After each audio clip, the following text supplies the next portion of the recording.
যেদিন বাইজিদ বোস্তামি 5 লক্ষ খ্রিস্টান পাদ্রী যার হাতে মুসলমান ছিল, 5 লক্ষ এক বৈঠকে। স্বপ্নে দেখা হয়েছিল, সমস্ত পাদ্রীদের মিলন মেলা ছিল।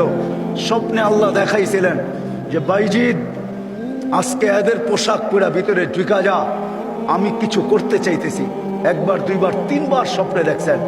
তারপরে ভাবছেন যে ওই পোশাক পরবো তো পরবো কি করে। আল্লাহ বলছে বাইজিদ পরানে হেফাজত করব তো আমিই করব, যা পর।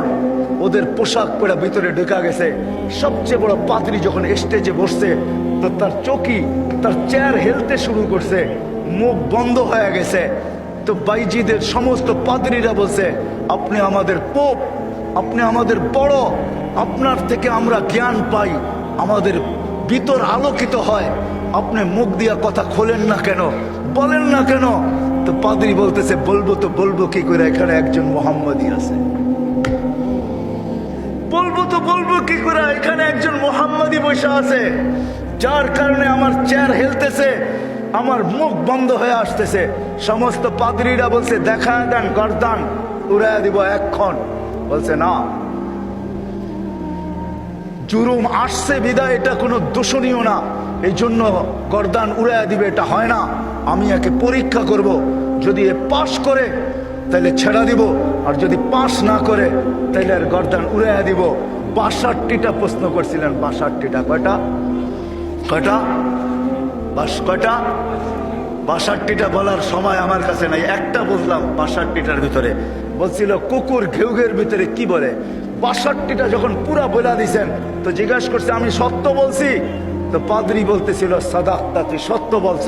বলে তুমি 62টি প্রশ্ন করছো, আমি একটার জবাব, প্রত্যেকটার জবাব দিছি। আমি তোমাকে একটা প্রশ্ন করব, জবাব দিবে? বলে বড় বড় প্রশ্ন।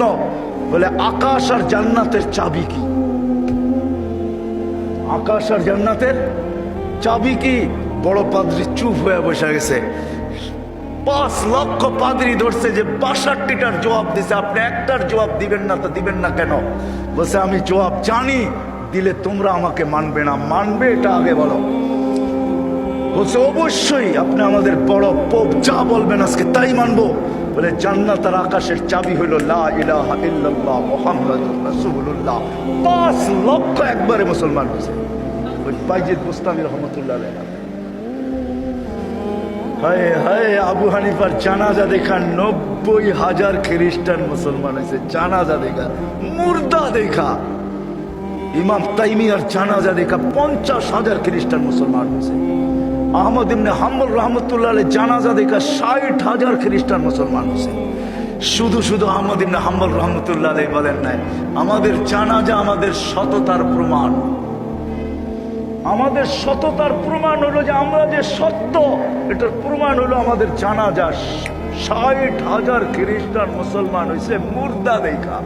জিন্দা অবস্থায় কত ঠিক আল্লাহ জানে। তো যেটা আমি বুঝাইতেছিলাম, ওইখানে আছে কুকুর কি বলে বলো। প্রথম শুরু করছে 1 বলো যেটার 2 নাই, 2 বলো যেটার 3 নাই, 3 বলো যেটার 4 নাই, 4 বলো যেটার 5 নাই, 5 বলো যেটার 6 নাই, 6 বলো যেটার 7 নাই। এরকম 62টা প্রশ্ন করছেন। 62টা প্রশ্নের জবাব দিচ্ছেন বাইজিদ বুস্তামি রহমতুল্লাহ আলাইহি। আর বাইজিদ এমনি হয় নাই, ওনার আব্বা ছিলেন না। কাহিনী আমি অন্যদিকে চলে যাব। আমরা তো ছেলে পেলেকে বানাইতে চাই না, মাও আজকে বানাইতে চায় না, বাপও বানাইতে চায় না। আমরা বানাইতে চাই দুনিয়ার এডুকেটেড। রাগ হয় না, পায়ে হাত পড়ি। আপনি সাধারণ শিক্ষায় শিক্ষিত করতে চান, ঠিক না?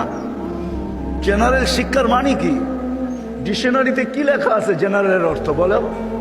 যারা কলেজে পড়ছেন, স্কুলে পড়ছেন, বলেন জেনারেলের অর্থ কি? সাধারণ। সাধারণ কোনোদিন গৌরবের বিষয় হয় না।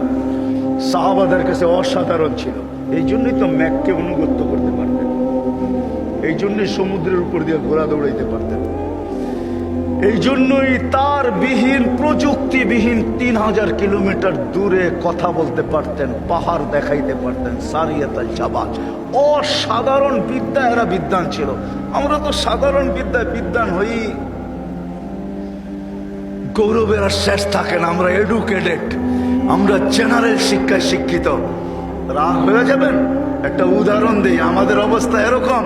এক ব্যক্তি জাপান থেকে গাড়ি কিনে আনছে, তো গাড়ির 3 দিকে জাপানি ভাষায় বড় বড় অক্ষরে লেখা। তো সে মনে করছে অনেক কিছু ভালো কথা লেখা হবে, বিদায় এটা কেনার পরে আর মুছে নাই, না মুছেই চালাইতেছে, লেখাটা আর মুছে নাই। একটা ক্রেডিটও তো আছে, ঠিক না? সামনের গ্লাসে তো লেখা যায় না, 3 দিকে লেখা, এটা চালাইতেছে। তো কোনো জাপানিজ আসছে বাংলাদেশে, তো ও আরেক গাড়ি দিয়া যাইতেছে, তো দেখতেছে ওই লেখা গাড়িটা সামনে দিয়া যাইতেছে, 3 দিকেই লেখা। তো মুস্কি মুস্কি হাসতেছে। তর্জমান জিজ্ঞাসা করতেছে, তুই হাসিস কেন? ওই সামনের গাড়িটা দেখে হাসি। কয় কেন, কি এটার ভিতরে? কয় যে 3 দিকেই তো লেখা, ও মুছে নাই কেন এটা? তা তো বলতে পারবো না, ও এটাকে ক্রেডিট মনে করছে, জাপান থেকে লেখা আসছে, এত সুন্দর লেখা, এটা মুছার আর কি দরকার? আমি চালাই না, আমার মতো লেখাওয়ালা গাড়ি তো বাংলাদেশে একটাও নাই, ঠিক না?